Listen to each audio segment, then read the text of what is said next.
You are Michelle Lee Cormier, and Ms. Cormier is charged with the first-degree felony offense of murder in cause number 25 DCCR 0153. Mr. Radford has filed, there's a motion to quash the indictment. The state has filed a reply. Obviously, I've looked through both of these. I guess I'm confused, Mr. Radford, when you say it doesn't allege the requisite mens rea for murder? Judge, if I may, the common law has established that murder is when someone intentionally and knowingly causes the death. Okay, but the statute is what we're going to go by. Yes, ma'am. Okay. But I don't think it was the intention of the legislature to remove the requisite mens rea. What makes you think that? Because the common law going back 1,000 years has required murder to be intentionally and knowingly. But they've added Right. section B4, which it's a little confusing because the caption states it's 1902C, but the way it reads is the way B4 reads under 1902, which requires only knowingly, not intentional, knowingly manufactures or delivers a controlled substance included in penalty group 1B, blah, blah, blah. That's fentanyl. That's what the allegation is. And so it actually has the mens rea of knowingly deliver. It reads straight from the statute. So I'm going to deny that motion to quash. Can I Sure. just make a brief argument? Yeah. Under this indictment, under the way that it's pled, if a doctor gives a patient fentanyl and that patient dies, then that doctor can be charged with murder even though he did not intentionally or knowingly. Well, there's an exception. The next C, except as provided, well, where was it? I saw this. It is a defense to the prosecution under section B4, which is our section that the actor's conduct in manufacturing or delivering was authorized under chapter 481 Health and Safety Code or state or federal law, which I think would be the medical purposes. So there's an exception. Is it my understanding then, is the court of the opinion that the state must prove that my client knowingly delivered fentanyl to an individual? That's what the law says, and that's what the indictment says. Did I then and there knowingly deliver a controlled substance, namely fentanyl, and that Shelby Irvin died as a result of ingesting and inhaling that into her body. So that it's the opinion of the court that Ms. Cormier must have the requisite knowledge that she was giving her fentanyl? I think that's- I think Go ahead. what Mr. Radford's trying to do is box the court in here. I'm not gonna- My interpretation of the statute is just knowingly deliver a controlled substance. And that controlled substance, if it contains fentanyl, is enough for her to be guilty of this offense. If it contains fentanyl and causes the death of a person, then that gets us to murder. well, I think that's going to be another whole question because it's specific that It says knowingly to. knowingly deliver a controlled substance, namely fentanyl. So I think that's going to come down to maybe a jury question. I don't think I'm not going to make that decision. That's not Right. that's just an element of the offense. So the motion to quash is denied. Yes, ma'am, I would submit that the statute is unconstitutional as drafted. Okay. I'm not going to find the statute. I understand. I'm going to follow it as written. Yes, ma'am. All right, so that's denied. Hold on just a second. Mr. Radford has also filed a motion to reduce the bond. Do you plan on calling your Yes, ma'am. client? Ma'am, the best you can, raise your right hand. Do you swear or affirm the testimony you're going to give in this hearing will be the truth, the whole truth, and nothing but the truth, so help you God? Yes, ma'am. Thank you. You may proceed. For the purposes of the hearing, this hearing only, we call Michelle Cormier on the issue of bond reduction.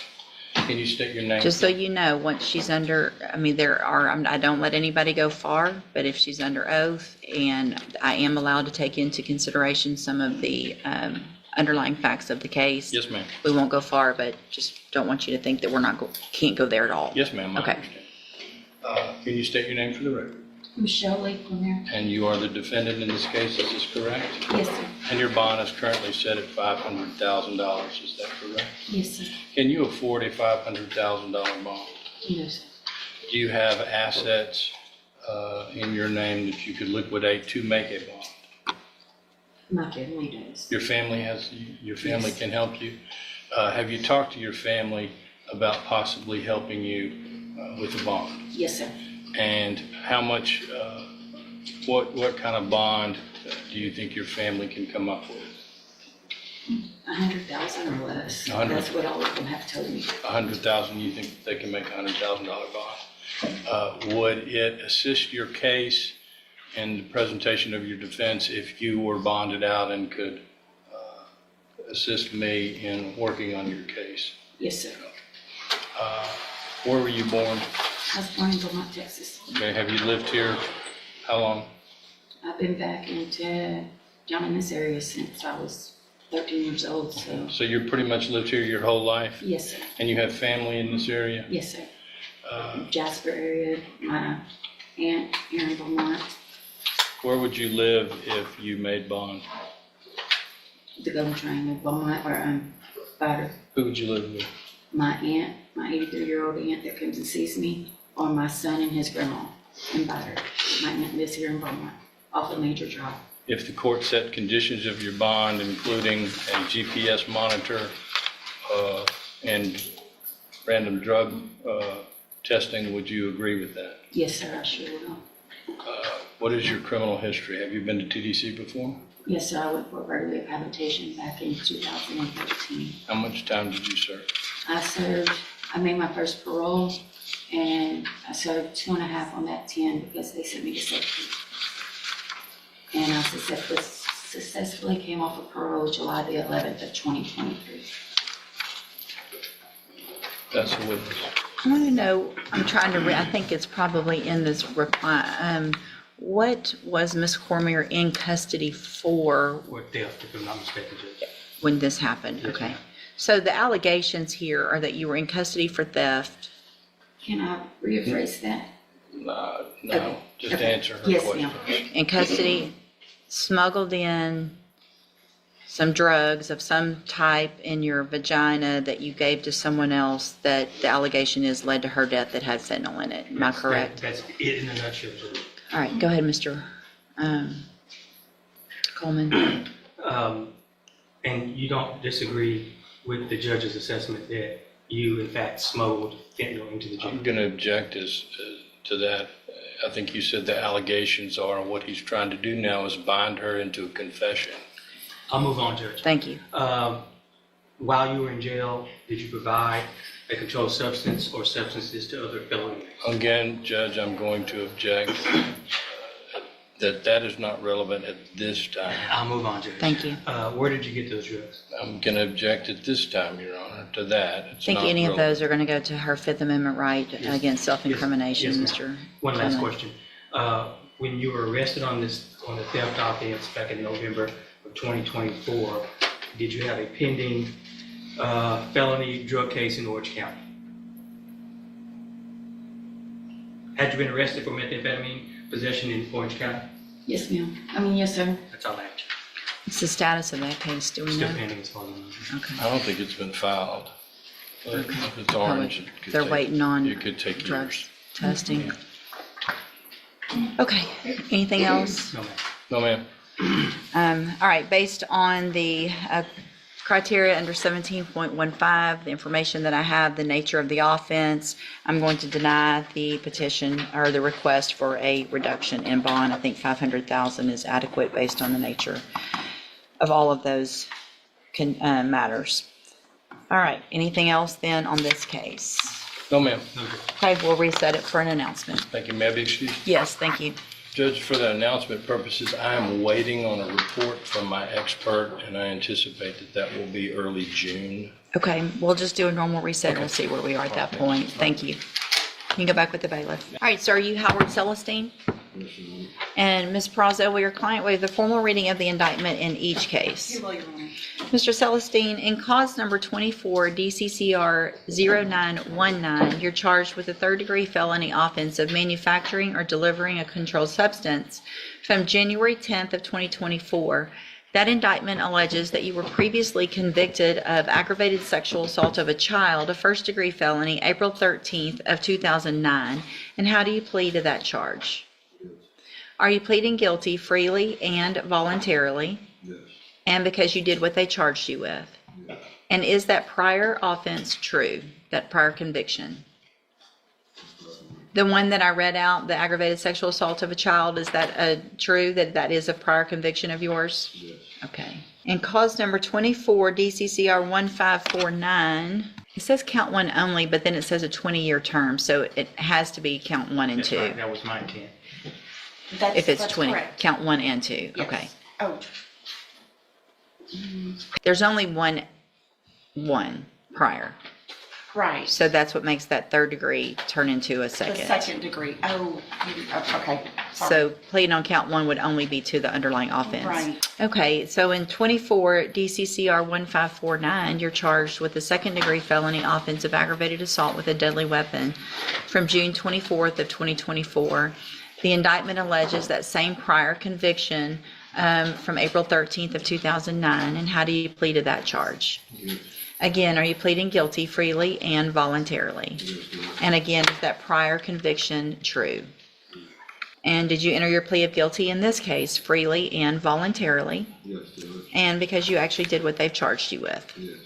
So in cause number 24 DCCR 1550, you're charged with a first degree felony offense of murder from June 24th of 2024, and the state's elected to proceed on that count only. And how do you plead to that charge? Yes. Again, are you pleading guilty freely and voluntarily? Freely. And because you did what they charged you with? Yes. In cause number 24 DCCR 1551, you're charged in that case with the state jail felony offense of abandoning or endangering a child from June 24th of 2024. And how do you plead to that charge? Yes. Again, are you pleading guilty freely and voluntarily? Freely. And because you did what they've charged you with? In each of these cases, I have here on the computer some documents that have your signature on them that the state has marked as exhibit number 1. Before you signed these, did you go over them with Ms. Perazzo? Yes. Do you fully understand them? Yes. And do you understand if I follow the agreements that you've reached with the district attorney, you'll be waiving or giving up any right to appeal? Yes. Do you also understand if you're not a U.S. citizen that a plea of guilty or no contest may result in your deportation, exclusion from admission to the country, or denial of naturalization under federal law? Yes. State tenders number 1 in each case. No objection. It's admitted in each case. Is there any evidence that Mr. Celestine is not competent? No, Your Honor. All right, sir, in each of your cases, I'm going to find that you entered your pleas of guilty and true in the cases that you did freely and voluntarily. Find that you're mentally competent and you understand the nature and the consequences of your pleas in each case. In cause number 24 DCCR 0919, find sufficient evidence to find you guilty, and at this time find you guilty of manufacturing or delivering a controlled substance. Find that prior conviction true. Sentence you in accordance with your agreement to a term of 20 years in the institutional division of the Texas Department of Corrections. You will receive credit on that sentence for any time that you've been in custody that the law gives you the right to receive. In cause number 24 DCCR 1549, also find that you entered your plea of guilty freely and voluntarily. Find sufficient evidence to find you guilty, and at this time find you guilty of aggravated assault with a deadly weapon. Find that prior conviction true. Sentence you in accordance with your agreement to a term of 50 years in the institutional division of the Texas Department of Corrections. You will also receive credit on that sentence for any time that you've been in custody that the law gives you the right to receive. In cause number 24 DCCR 1550, find sufficient evidence to find you guilty, and at this time, or find that you entered your plea freely and voluntarily. Find sufficient evidence to find you guilty, and at this time find you guilty of the offense of murder. Sentence you in accordance with your agreement to a term of 50 years in the institutional division of the Texas Department of Corrections. You will receive credit on that sentence for any time that you've been in custody that the law gives you the right to receive. And then finally, in cause number 24 DCCR 1551, find sufficient evidence to find you guilty, and at this time find you guilty of the state jail felony offense of abandoning or endangering a child. Sentence you in accordance with your agreement to a term of 2 years in the state jail prison. You will receive credit on that sentence for any time that you've been in custody that the law gives you the right to receive. These cases will all run concurrently, which means together at the same time. I am making an affirmative finding of a deadly weapon in cause number 24 DCCR 1549.